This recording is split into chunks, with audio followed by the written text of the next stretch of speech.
Broadcasting live. It's America's longest running talk show on computers. It's Computer America, bringing you the biggest names in technology with guest interviews, new products, and your emails. Listen live at computeramerica.com on any device around the world.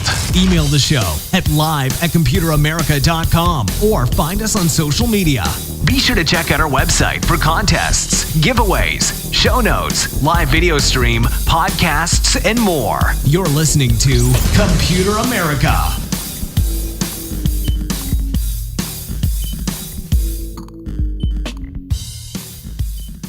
And hello and welcome into the Computer America show. Yeah, that mute switch, it's fun.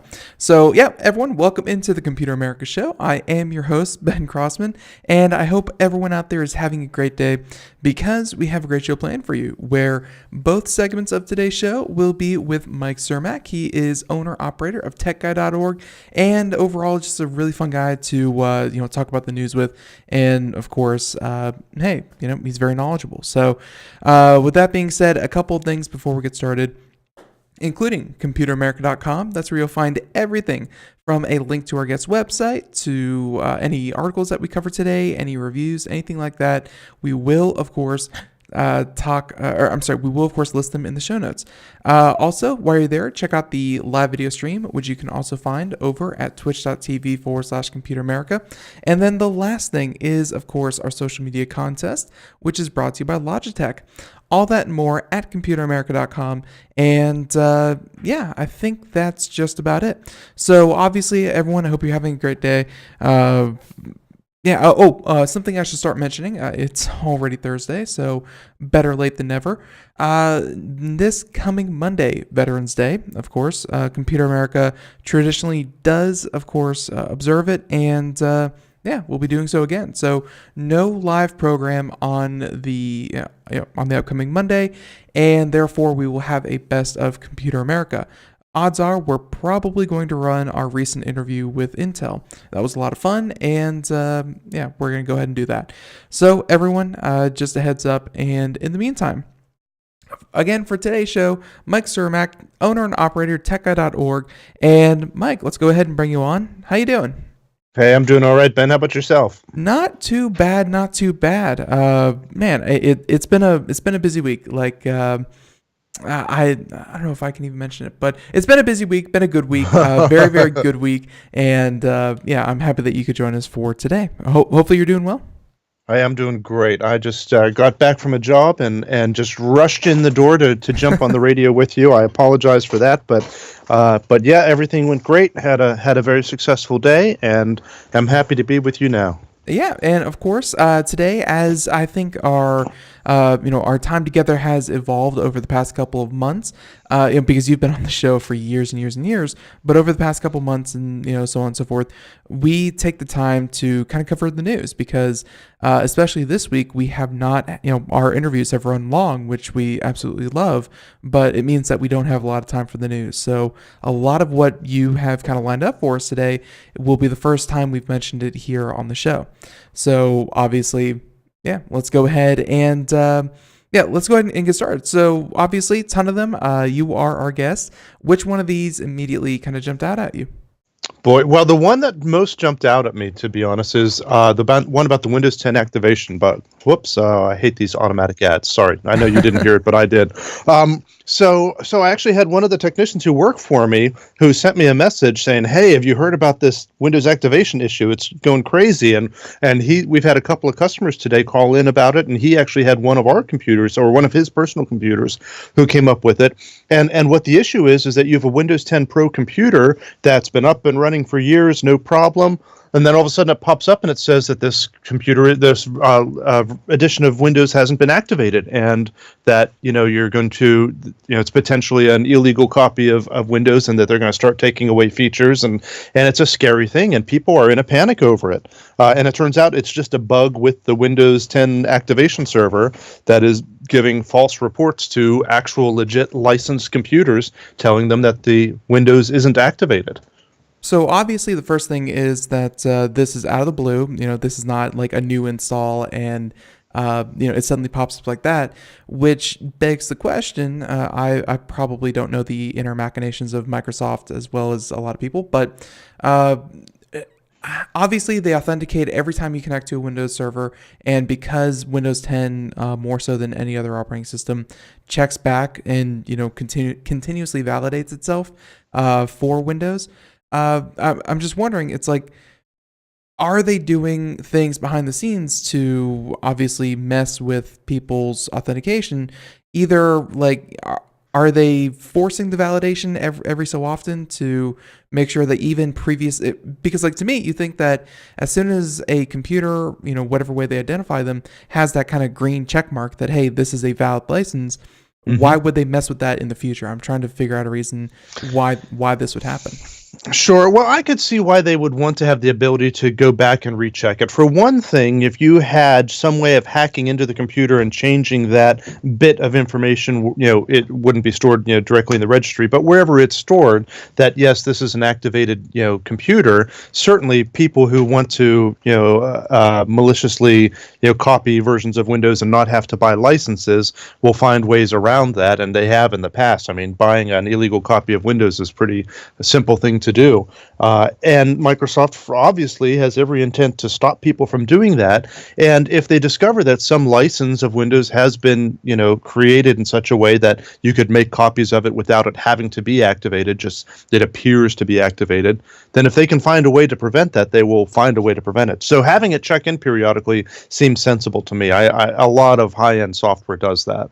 And then, of course, the initial reaction from Microsoft support team was to essentially direct people to the standard activation troubleshooting page, which, this being a bug and this being something obviously just brand new, is not the best way. So obviously there's going to be some lag time between this problem emerging and then the people on the other end of the tech support side knowing what to do in the situation. But I mean, just as yourself, let's say that you run into a situation, maybe not this one because we're reporting on it, so the word's starting to get out there, but if something really, really weird happens, what is your kind of go-to step for finding information? Do you just do a Google search, or do you have outlets that you particularly enjoy? I mean, how would you go about finding information about a topic such as this? Sure. Well, obviously, the right answer is to go to Tech Support Guy, right? Go to techguy.org and check that out. All right. Maybe I'm a little biased there. But in all seriousness, yeah, I mean, whenever I get a weird error message, and in this case, if you ran the Windows troubleshooter, it'll go through and tell you, we found a Windows 10 Home license for this device that's currently running Pro. And to activate this license, you need to install Home. And here's the information about that. And this is happening specifically on Pro computers that are thinking that they should have Home on them instead. Mm-hmm. So something like that, when you get an error message or an error code or even a message like that, my first step, of course, is to go to Google, type that error message in verbatim with quotes around it, or that error code very accurately. The 0xC004 C003 is this one, mm-hmm. and see what people are finding about it. Now, in this particular case, you wouldn't know it up front, but this particular case, it's happening right now. This is day zero. This is just happening. It's not like this is an error that everyone has experienced from time to time over the last 10 years. This is brand new today.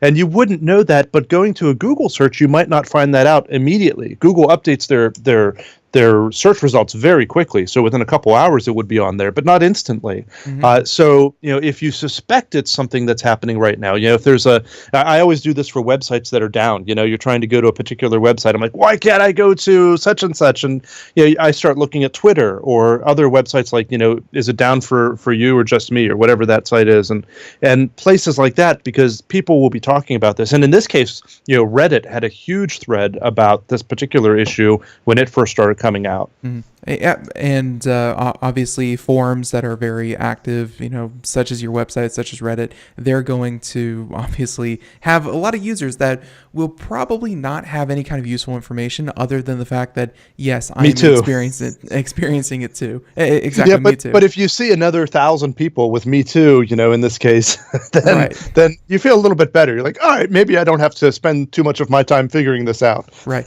So, and like you said, this is just happening as it's happening.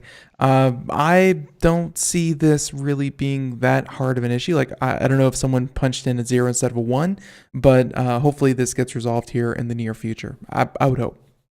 Yeah, I hope so as well. They said within 2 business days. Obviously, that's probably just an automatic response they give, but I suspect they're working hard to resolve that as soon as possible. My friend, my technician who called in to Microsoft to find out about this before it was all over the news this morning, he said there was a 200-minute wait time, which was his first clue. There's something up. If they could just extend that wait time to like 4,800 minutes, then they could probably solve it in the queue time. And problem solved. I don't know. It's right. I don't know if that solves the problems, but it certainly hides it. But let's hope that they get that taken care of. I will say personally, I haven't. I don't know what would kind of maybe, like you said, it's just pro users, and I think a lot of people out there just have home, so this isn't going to affect them, but this is going to affect businesses that do indeed use the tools of a pro system. So that's absolutely right. Okay. Thank you for bringing that to our attention. Anyone out there listening, if you are listening through a broken computer, then hey, there you go. We solved that one for you. Okay.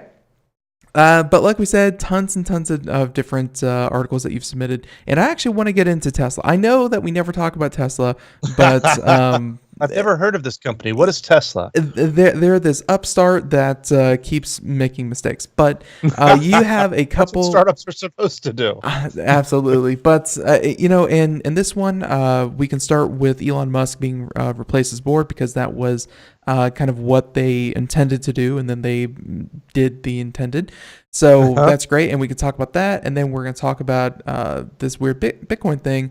But No. I'm thinking about something else where they unlocked older models of their cars, and they gave everyone the $5,000 upgrade for free. But I think that was a while ago. So that was like last year. But hey, why don't we go ahead and start off with this first one, which is Elon Musk, as is I guess for crazy famous people they are wont to do, he got in trouble on Twitter.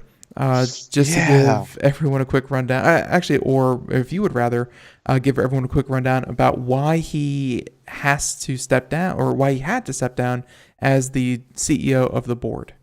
Yeah, so it mostly surrounds a tweet he sent out over the summer that said that he was considering taking Tesla private, much in the same way as SpaceX is private. And he said that they've already got this funding secured, and they're thinking about doing a buyout at $420 a share.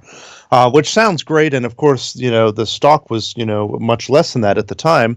I think 20% less or something like that. I think he said he was looking to get increase it around 20%, if I remember correctly, and so there's that causes the stock to go up, of course, toward where they think that it might be bought out from. But as it turns out, the funding wasn't quite secured. I'm doing air quotes. You can't see them over the radio, but and the SEC, as they like to do, isn't a big fan of people, if you're running a public company, they're not a real big fan of you just making up facts like that and sharing them with the public if they're not completely accurate. So the SEC came after him and did an investigation and said, yeah, the funding wasn't secured. You can't tell people the funding was secured. And he got into some pretty big trouble over it. And they had to pay a fine of around $20 million. And part of that whole deal was that Elon couldn't be the CEO or couldn't be the board chair anymore. He's still the Yeah, CEO, but he's that's it. not the board chair anymore.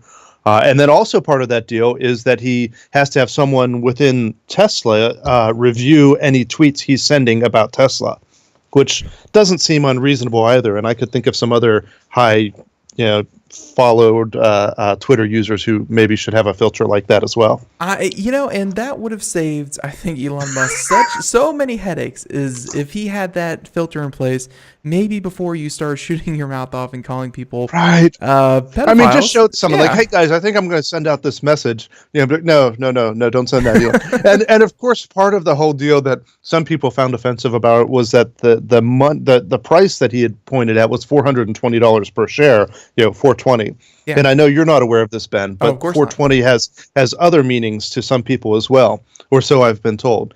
And so the SEC asked him about this, right? And he says, "Well, I was looking to add this much value to the stock. I think it was around 20%, and that came to 419 whatever. And I just thought I'd do 420 to be funny." He's I think he like, tried to. no. I think he tried to play it off as like a joke to his girlfriend, like an That's inside right. Yeah. joke. He's like, "I thought my girlfriend would find it funny." And yeah, that's not. He's just. not, yeah. He's too honest for his own good. Like, that's not what you say. Like, but and at the same time, that's also the very same attitude that makes him so interesting to watch, is because that's exactly right. He's not and I don't want to like say like not politically correct. Like he obviously he speaks his mind, whether that's good or bad. And lately that's been a lot of bad, but hey, he's yeah. No, you're absolutely right. He's not one to want to follow the rules, right? He doesn't care much about the establishment. He doesn't care, which is why he does all of the crazy things he does. Meaning, if you look at PayPal, starting an online bank, that's ridiculous. Who would do that? And going on and starting SpaceX to, I'm going to start a brand new company that's going to build rockets and they're going to land backwards. Like, what? And to go into Tesla, and granted, he's listed as one of the founders. You can argue about how much he founded it, but there's no doubt that he certainly got it off the ground. A company making only electric cars. First of all, when was the last time we had a new car company that lasted more than a couple years? And we're going to start a new car company that only makes electric cars, and they're going to look good, and they're going to go far, and they're going to go fast. It's like, no, electric cars can't do that. This company's going to be gone in a couple of years. That's what everyone thought, and he just doesn't care about the establishment. He doesn't care about the rules. He just wants to do whatever he feels is the right thing to do, period. And you're right. I mean, he just doesn't have a filter, which I think in the long term will benefit humanity, but in the short term gets you in trouble with the SEC. Yeah, and you definitely don't want that. And I will say that everything that he's doing, you're right. He's doing things that I think people want, but investors don't. And hey, sometimes that's gonna bite him. But this move, whether you like it or not, I mean, like, they're not making him divest himself from the board. He still has a lot of shares. He still has a lot to say. This is kind of, I think, as we said last month, this is more of a just kind of the appearances that Elon Musk is not the only entity that's going to drive this company. Instead, let's see. So they announced his replacement, Robin Denholm. And let's see. So she was already a board member, currently CFO and head of strategy for the Australian telecom. Why did they pick someone from Telstra? No offense, but like Tesla, Telstra, it's too close. You don't have to print a new business card. You just cross out a letter and you're basically done. Yeah, just shake it out and it'll work. But so Telstra, but will leave the post once her 6-month notice period is up. So now she is the full-time chairman of the board for Tesla. So she's already on the member. Like her opinion doesn't change. She's still on the board. So it is. Musk is still on the board. Right. Yeah, I'm not seeing a lot change. But hey, they paid their fine, they paid their due, and I guess now they can move on. That's right. Well, and I think it's a good thing to have some other people at high positions in Tesla. I mean, Elon obviously is what you need for a startup. I think there's some discussion going on as to if he's what you need as the company continues to mature. But I think you need that visionary. It's just he doesn't necessarily have to fulfill all of these roles. It's I agree with you to an extent, but like, what happened with Apple. I'm going to compare him to Apple a little bit with Steve Jobs, and Sure. that was very high profile, leaving, re-entering, that kind of thing with Right. Steve Jobs back at Apple. And I will say that after Steve Jobs passed, uh, a lot of people said that, and over the next couple of years, everyone was looking for the next big thing after Steve Jobs. They were looking for that innovation that Jobs seemed to bring to the Apple lineup. He always looked at something and said, we can reimagine this and we could do it a lot better. We haven't really seen that. Like the first and only new product I think Apple has really come out with is like the Apple Watch. And that's, I wouldn't even call that innovative. Like, that's just kind of what other people were doing, and Apple just put their sheen on it.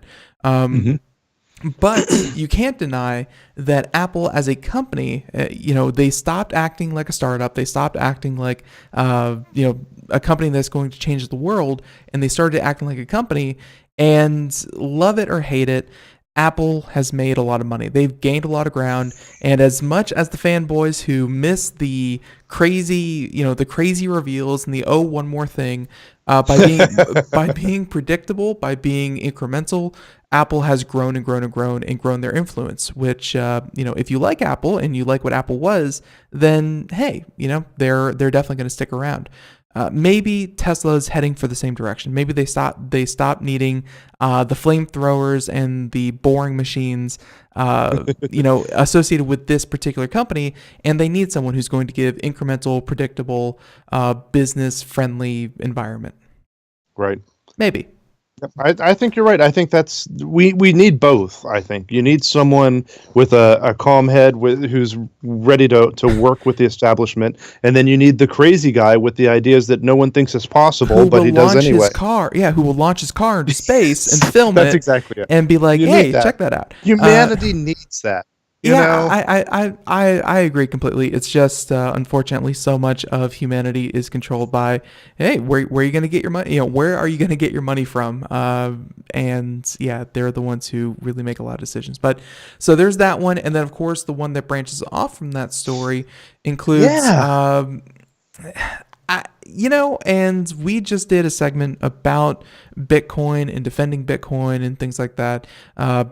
Tuesday, I believe, we had a company on that had a couple different pieces of software to protect wallets and exchanges and the blockchain itself. But a theme that popped up in that interview time and time again was that regardless of how good your technology is, people are still the weakness. And that looks to be, I think, related to what this one is. And again, Elon Musk and people just kind of being, I don't want to say gullible, but yeah, maybe gullible. Yeah, people are definitely gullible. There's no doubt about it, right? Well, and the other thing is that people are, greedy. People are greedy. Gullible and greedy. These are the problems. So there's this several fake accounts on Twitter that sent out tweets claiming to be from Elon Musk.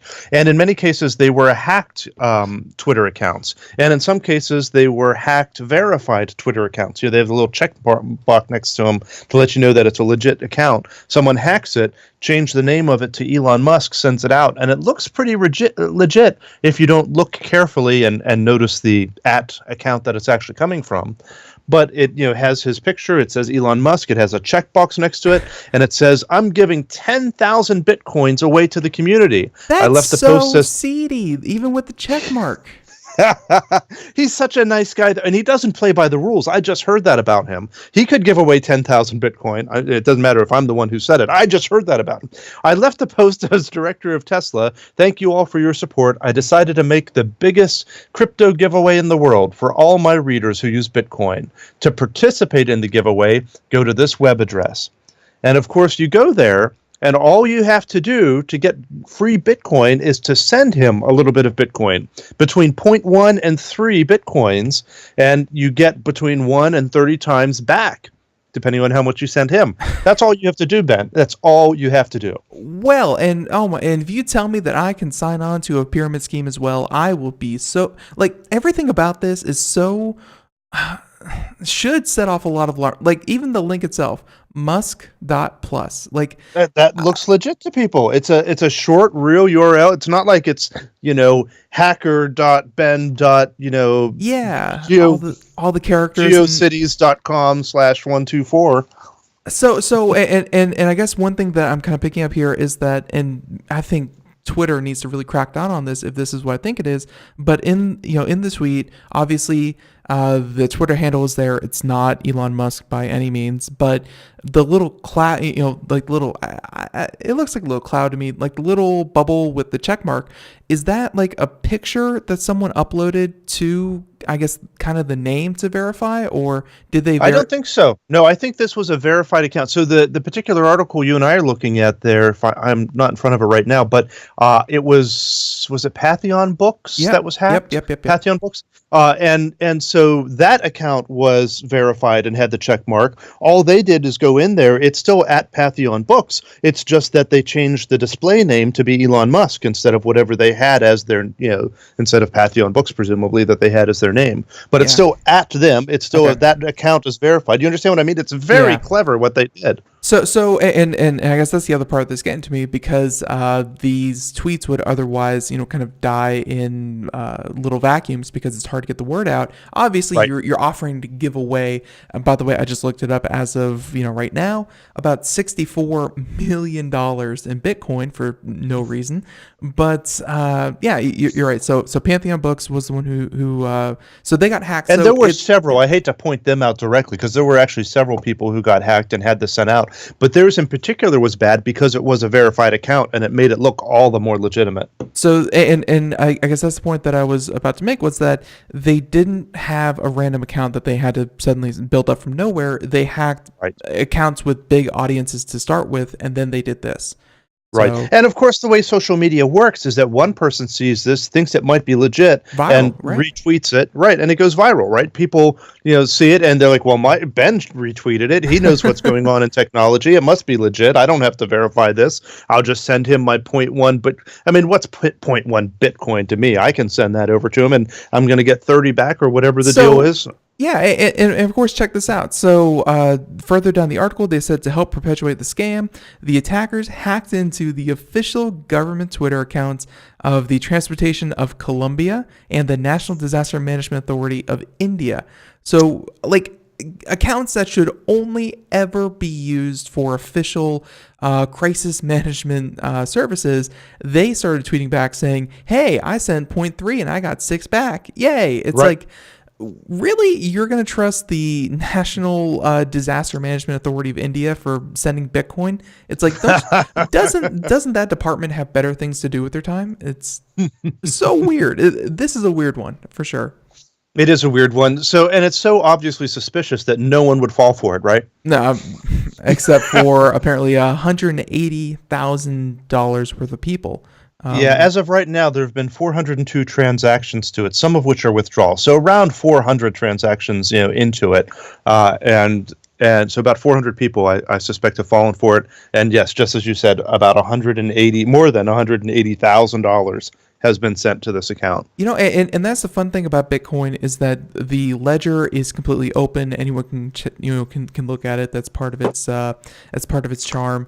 And that means that everyone can sit there, monitor this one wallet, and go, oh, there goes another one there. And you can see people get ripped off in real time. And although you can't see who it is that's sending or receiving, you can just see that it is happening. Yeah, you can just see the wallet sending or receiving from the particular wallet, but you don't know exactly who it's coming from, correct? But that is a very interesting story. And I had... I recall now.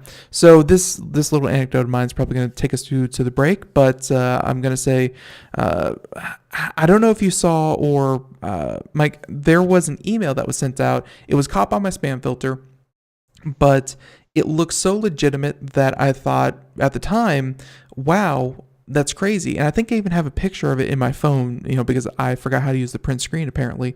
But I took a picture of it on my phone of me browsing my computer, and I was checking my spam filter because we get a lot of contacts from media and places like that. So there was a spam from a FedEx address. And, everything looked legit. I mean, it was the email address looked legit. They had the logo perfectly. The English, the grammar was immaculate. They said that, hey, we have a package we're trying to send to you. Please verify your email address, not your email, your physical address. And everything looked good except for the fact that it was caught by the spam filter. And also, I'm not expecting any packages. So, there's that too. So you hover over the button where, and by the way, only the button works. So they didn't even try to make the whole thing like one clickable image. It was a really, really well-made fake scam email. And when you hover over it, though, it sent you, I don't have my phone with me, so I can't look at the exact addresses, but when you hover over the button, and you know how at the bottom of most browsers, it shows you where it's actually linked to? Mm-hmm. Right. It had about, and like the amount of websites that it was going to send me to ran off the edge of the screen, and it was it was easily 30 random websites that I've never heard of before, and they were .ru, .india, some .coms, .orgs. It was so perfectly made, and like I saw that, and a website actually picked it up and ran it themselves, or at least tweeted about it. And they're like, be careful of this. It looks really good. But Mike, everyone out there, music in the background means we're going to take a break. We'll be right back. More Mike Cermak, more techguy.org, more news. Everyone, stay tuned. Greece is cheap. But the airfare costs a fortune. Paris? Not much closer, and again, airfare... What about Puerto Vallarta? Let's face it, flying anywhere is just too expensive. Wait, what's this? Low-cost airlines. With one call to low-cost airlines, you'll drastically slash your travel costs. We're talking insanely low airline prices to any of your favorite destinations. Where would you like to go? London, Rome, Costa Rica, Australia? Wow, that's cheap. So why wait? Call now to learn how crazy cheap it is to fly anywhere in the U.S. or international. Our prices are so low, we can't publish them. The only way to get them is to call to instantly hear the most amazing best deals on airline travel. It's that easy. So call now and start packing. 800-215-4461. 800-215-4461. 800-215-4461. That's 800-215-4461. We are all Brother Wolf. 10 years ago, a group of locals banded together to create positive change. We took animals into our homes, held adoption events at local retailers, and talked to the community about our mission to help build a no-kill Asheville. A decade later, we have achieved so many victories for animals in need. There's been so much progress, yet there's still so much to do. As part of our year-long celebration, we encourage you to become a member of our special Compassionate Circle program. With a monthly donation of $10 or more, you will have behind-the-scenes access to the work we are doing at Brother Wolf. Our goal is to reach 1,000 members because we receive no government funding. Working together, we can help build and sustain no-kill communities. Learn more at compassionatecircle.bwar.org. We are a 501c3 tax-deductible organization.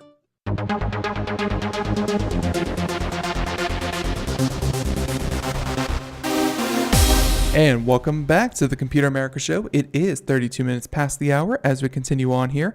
And I was just wrapping up my my story about the spam email. And really, the point is that for someone who reports on these, sees a lot of these, and is warned about a lot of them, sometimes they catch you by surprise by how authentic they look. And admittedly, this particular scam that we were just talking about put in a little bit of Bitcoin and then take away some Bitcoin. There should have been numerous warnings. And actually one of them, and by the way, also here with us is Mike Cermak, techguy.org. And Mike, thank you for continuing on with us.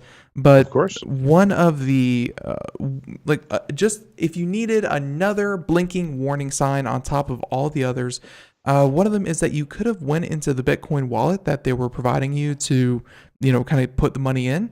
And they could have seen very quickly there was not 10,000 Bitcoin waiting in there, Well, he was going to transfer it into that one later, you see. Well, of course, yes. If you just wait. So there's that story. Ben, if you never buy a lottery ticket, you can never win the lottery.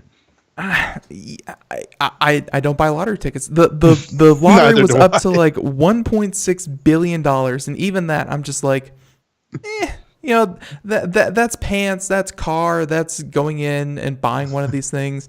The odds are just so astronomical. But hey, someone did win, so I have to admit we did a pool at our work, and I did go in for that, but I'm sorry to announce that we didn't win. and that's just peer pressure for you. When I worked in a place that did have a pool, and they're very like, actually I joke with them because I didn't buy in back then, and I said, Ben, why aren't you buying in?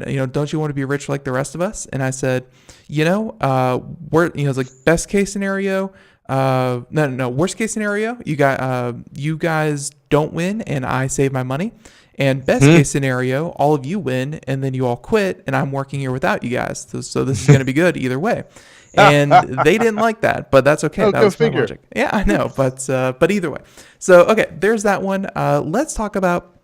Now I have to go Google something real quick because I don't want to say a stealth fighter. Netgear. I touched on this lightly yesterday, and we talked. I believe it was you and me that talked about the reorganizing of the Wi-Fi 5, 6, 7, whatever. Right. So if you could just run through it quickly, Wi-Fi 6, and let's highlight this Netgear being Netgear with their router designs. Right. So, for those who don't remember our previous conversation, Wi-Fi has always been referred to by their 802.11 numbers, which are their IEEE standards. So we have 802.11a, 802.11b, 802.11g, 802.11n, all of these good things that geeks like Ben and I really enjoy. And now here they come saying that this is too complicated for people, and instead they're going to rename them and have them be Wi-Fi 5, Wi-Fi 6, Wi-Fi 4, and to make it the controversial part of this is just that people will instinctively assume that Wi-Fi 6 is better at all things than Wi-Fi 5, or that Wi-Fi 5 is better at all things than Wi-Fi 4. And that's not necessarily the case, right? Because different frequencies are better at things than others. Some frequencies are better at transmitting lots of data quickly. Some frequencies are better at being able to penetrate a cement block wall. Kind of like how when you take your cell phone out and let's say you're just getting like I know it's cell signal and Wi-Fi signal are not the same thing, but why sometimes you'll get like 4G as opposed to 3G they just do different things, and that's sometimes right. There's the pros and cons to everything in life, and so that's the controversy that surrounds it. But there are a lot of benefits, and it certainly is a lot easier for people to remember that their device supports Wi-Fi 5 than it is to remember that it supports Wi-Fi 802.11.n. For instance. So the next version of Wi-Fi that is upcoming, and the standard officially comes out sometime in 2019, is the 802.11ax, or as normal people will refer to it, Wi-Fi 6.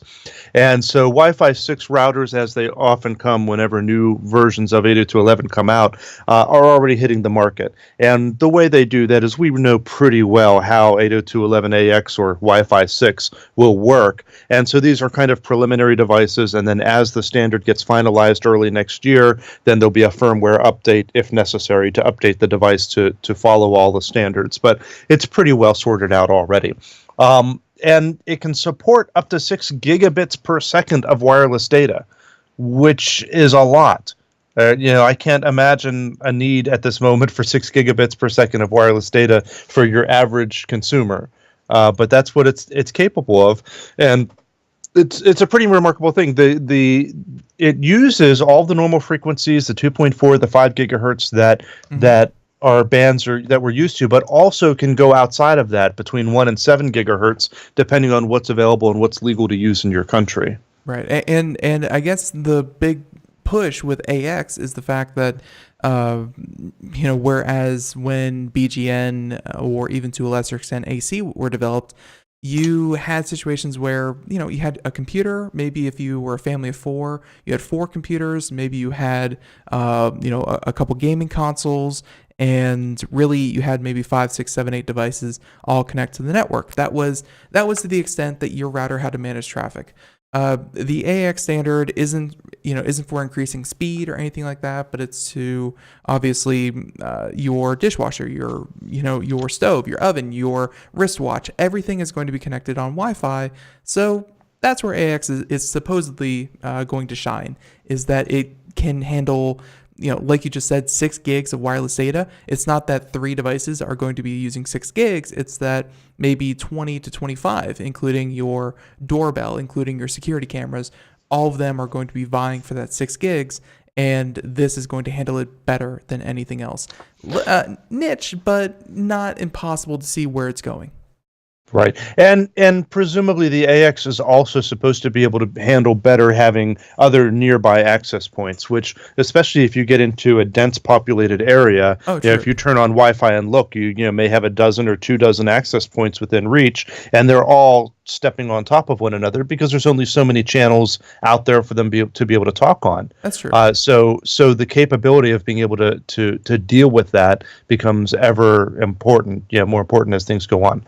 Anyhow, so that's the backstory. So these new devices are starting to roll out, and Netgear is one of the first to have one available. And so these are Wi-Fi 6 routers, and they look kind of ridiculous.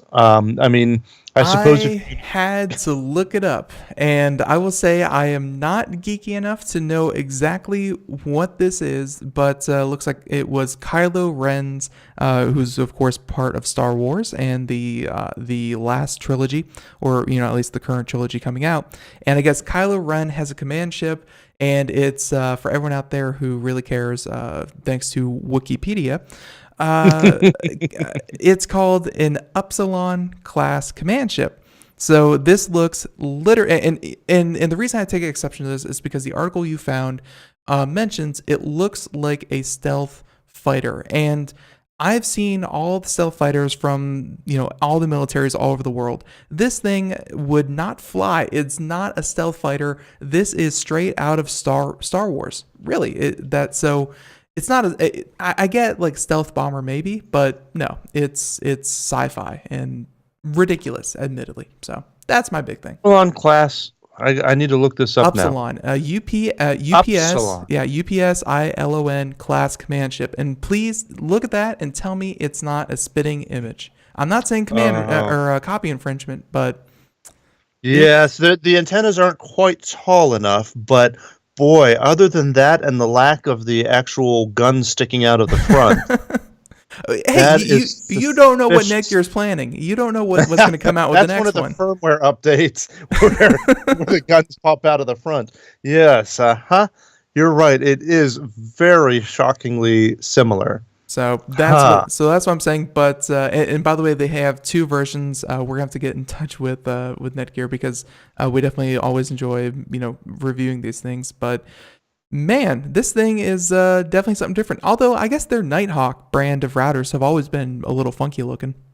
Right, and I guess if you're going to pay $400 for a router, you want it to look cool. Right. Yeah. And yeah, this thing will not hold a book. You're not going to put a book on top of this thing. It's well, and perhaps that's part of the idea behind the design, right? Because if it is, it is a radio antenna. You don't want to put things on or very close to the antennas. So perhaps part of the interest in trying to make them a wacky, a design, a wacky shape, is just to discourage that. So the only thing I like. Actually, the real big difference between the previous iteration, because I'm actually staring at what they had before, which was their top end. It was like the Nighthawk 900 or something like that. But it had 6 movable antennas, so you could point them in different directions. I don't really know if pointing the antennas really did anything other than like a placebo effect, but hey, you could do it. It was getting to the point where maybe this has 8 antennas, 4 on each side that are encased within the 4 uprights, and that's what it is. But I think maybe it just got too many moving parts, and Netgear didn't want to deal with people moving 8 different antennas. But to me, that's what it is that they had 8 antennas. How are you going to house these things without them breaking off? And this was a decent solution to that problem. Well, and to be fair, I think seeing two wings sticking up does look nicer to my eyes than seeing 6 or 8 antennas sticking out. Yeah. Yeah. And more modern, I think. More modern for sure, and probably protects them from any kind of percussion force. So, or I'm sorry, percussive force. So yeah, but like I said, it looks straight out of Star Wars. The design is certainly something else, but $400. You only buy this thing if you are the cream of the crop of connected devices and you want to future proof yourself for the next 3-4 years, because I think and I said this about their previous iteration of the Nighthawk router. It's like, unless you're doing something very heavy duty like constant streaming, or you have a dozen people living in your home, this money wise really doesn't make sense if you are looking to upgrade your setup. But if you have money to burn and you want to future proof yourself, this is something that you could definitely do. Yeah, I think you're right. I mean, if you just like to be at the bleeding edge, then this is for you. Otherwise, wait for the standard to come out, wait for some competitors to come out. But if you want to be bleeding edge and try the newest stuff as soon as it's available, this is the way to go. Yeah. Of course, I guess you also need a device that supports 802.11ax. I'm trying to think, like, is that even really necessary? Because I'm pretty sure AX as opposed to AC really isn't even a new standard. It's just a way of handling everything. So I think AC may be compatible with AX as far as devices go, but not like, the actual access point. I think they are backwards compatible, just in the same way as previous ones generally were. But the AX is capable of using other frequencies outside of what AC has. So I suspect we'll see some AX devices coming out here before too long that can take advantage of that as well. And of course, this actually will segue nicely into our next story, but I believe the next iteration of the Samsung phone, I think they've already announced, is going to be using AX, Wi-Fi 6. We should probably get in the habit of that. Yes, you're right. We do need to get into the habit of that. Yeah, so I believe the next iteration of Samsung they've already announced will be sporting Wi-Fi 6. So that makes sense. I think I heard I think that's the biggest, most exciting announcement about Samsung's upcoming smartphones. I don't think there's anything else there's weird and crazy. Speaking of devices looking strange and looking like they're from the future, how about Samsung's upcoming new device that folds in half? And before we even say anything about it, just your initial reaction. I mean, a foldable phone. Did you think that was, because there's so many avenues that we've seen with smartphones that, it's like they need to do this, they need to bend, they need to, hinge. And it's like, we've seen it before, but at the same time, we're like, that's a developmental dead end. It's something that they looked into, they put research money into, but they were never going to come out with a product. And then lo and behold, yesterday, or was it yesterday? Yeah, I think it was yesterday. Yeah. Foldable phone. Did you see it coming? Yeah, well, I mean, I think we've had rumors of this for a long time, and as you said, there's been other attempts at this, and it reminds you of the old flip phones. You're probably too young to remember, but I remember I had a flip phone, and it had a screen on the front and a screen on the inside, and it was marginally more useful because of it. And what they're going for here, of course, is that you would have an almost standard size smartphone with a screen on the front, just like you normally would, but then you could fold it open like a book, and then voila, you have a small tablet, which I like the idea of it in general. I mean, I generally have the larger smartphones just because I don't really have a tablet I use. I have a Surface that I use all the time, but I don't really have that in-between iPad that I once had. And I like the idea of having a device that could be a smartphone when I need it to be, or be a tablet when I need it to be. But I think that there are a lot of downsides to that as well. Of course, you have to worry about battery life. You have to worry about how big and heavy and thick is this device versus your average smartphone. And I don't think we know the answers to those questions just yet. But it will continue to improve and iterate and will be very interesting to watch. I'm not completely sold on it yet, but I haven't had one in my hands yet, of course, to be able to decide. Yeah, not many people have. And just to throw out some specs here, they said that when you open it up, kind of like a book, the inside display will be a 7.3-inch tablet or tablet-like display, because the whole thing is supposed to be a phone. Obviously, that's a bit. I don't know. To me, that seems like not that much gain for potentially a lot more money. They haven't said anything about a price, but I can imagine, making an entire second display built into the phone can only increase the price. I can't imagine anything else. But 7.3 inch, as opposed to, let's just take, because I have the spec in my mind, the iPhone XS Max or whatever the heck it's called, I think is like a 6.8 inch screen. So you're getting 0.5 inches, which is a decent amount, but not a crazy amount. And you're getting that, with the new extended unfolding thing. Like, how much value are you really going to get out of this? It's yeah. Well, I mean, the screen is almost twice as big, right, than what your phone would be otherwise.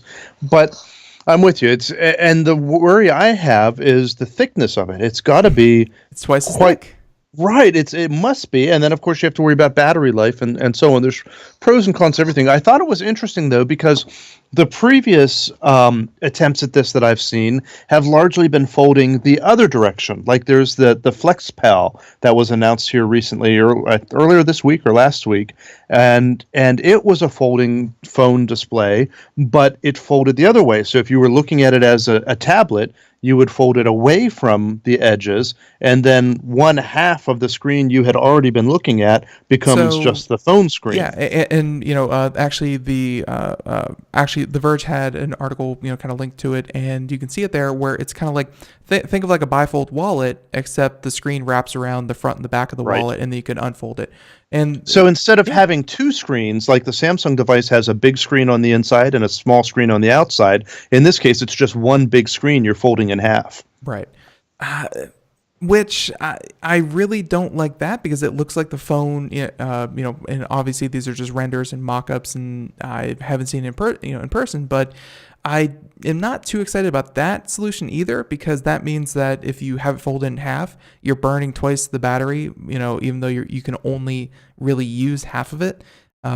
So I wish like the back half turned off, but suppose that they did that somehow. I don't know the technology of the flexible screens, but suppose they could do that. I'm still not entirely sold on it, because I think it's going to be very awkward to hold. And one of my things I hate the most about newer cell phones is that more and more often they have glass on the front and on the back, so I can have twice the chance to break them.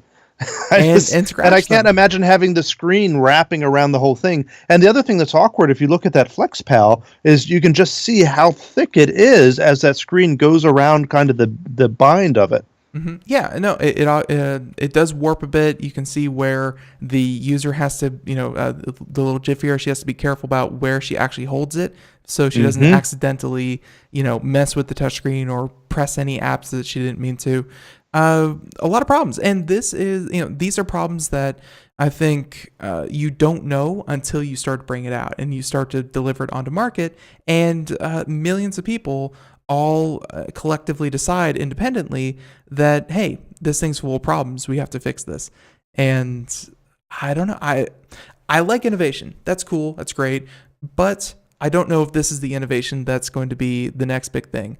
I think we're a ways away from. I think we're going to have to let it go through a couple generations before I'll be sold on it. But we shall see. It's not the iPhone. The iPhone was the very first iPhone came out, and everyone said that's it. That's the future.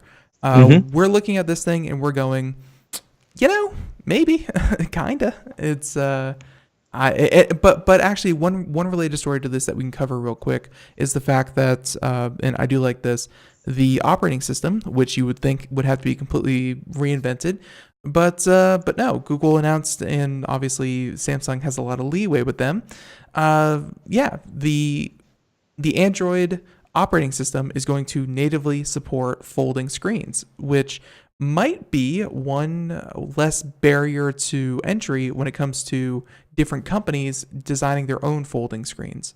So That's right. Yeah, and so this is something that Google always likes to try to do whenever it's always a fight, right? Because hardware manufacturers, unlike Apple and iPhone, where you have the hardware manufacturer is the software manufacturer, with Google and Android phones, the Android manufacturers, Samsung and HTC and all the others who make Android phones, have to differentiate between one another while still using the same operating system. And so to do that, very often they change the operating system. They do, a layer on top of it. They add features and have to build them in, and it becomes a mess. And so it's always exciting whenever Google says, yeah, we're going to put that into the core operating system so that that particular experience is the same across any device that has that hardware. And just flipping through this article that you have here, about the different operating system. I don't know how The Verge does it, but they are already kind of referring to this like, oh, it's of course the next iteration, which is they're now calling these foldables. Just like that is this class of phone, which I just learned about 4 seconds ago, but I guess other people have not have heard about this longer. But so now we may see more and more, as they call them, foldables. Whether that means that tablets are going to be foldables, or if this will strictly be a go-between phones and tablets. But foldable displays. I think it's going to blur the line between the two, right? Is it a phone? Is it a tablet? It's kind of going to be both. Well, yeah, and although personally, this may be very interesting when it comes to e-readers, and obviously we were talking about folding smartphones, but foldable displays. If nothing else, if this type of device dies in a very quiet way, if nothing else, I think it's worth mentioning that they developed a foldable display. This is not two displays right next to each other on a hinge, but this is a single display that can be bent and reformed and realigned, it looks like, without too much distortion. And that should definitely be at least something that catches people's eyes. Right.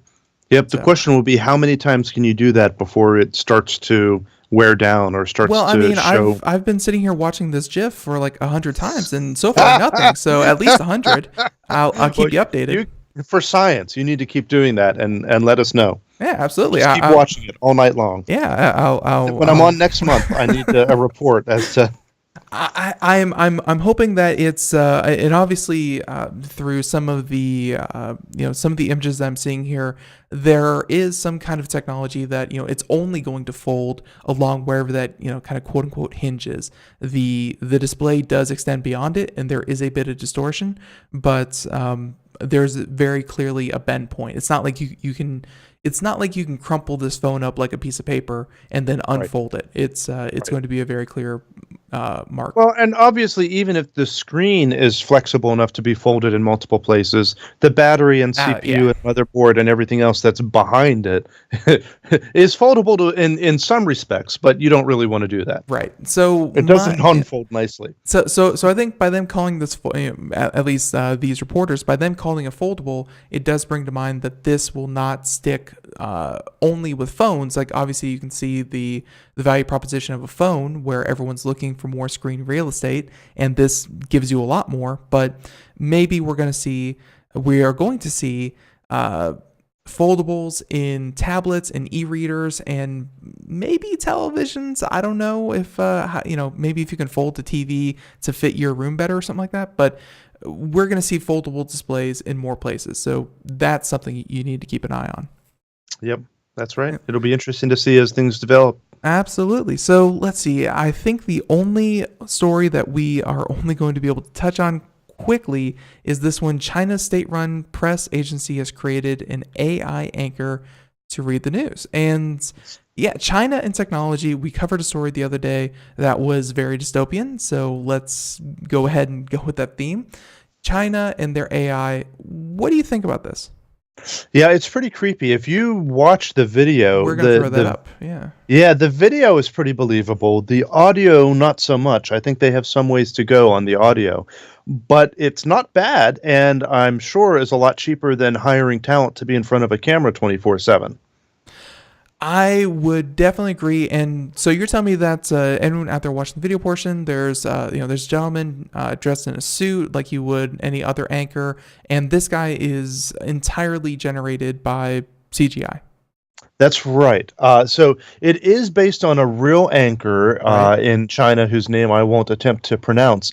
And I don't know to what extent, the facial features and I don't know how much of the texture is made from his image and how much of it is completely generated, but it is a computer, the mouth is moving according to the words they've typed into it. Yeah. So and this is something that we've seen. I believe other industries call it like deep fake or something like that, where they even were able to take, let's say, mainly they took footage of people who have a lot of footage of them. So past presidents, talk show hosts, Colbert, Obama, and they're able to make them say different things. I guess China looked at that and said, you know what? We're going to use that to replace people. And hey, there you go. It's certainly of possible. all of the jobs you thought robots would replace, news anchor was not high on my list. But it makes sense for a country like China. No offense, their human rights records are a little horrible. So if you can have a puppet, say like a literal puppet, not just someone you pay enough, but a literal puppet to say whatever you want, hey, that's probably works for the Chinese government very well. Yep. But on that happy, cheery note, Mike Cermak, I will let you have the last word. Techeye.org, what can people find there? Where can they go?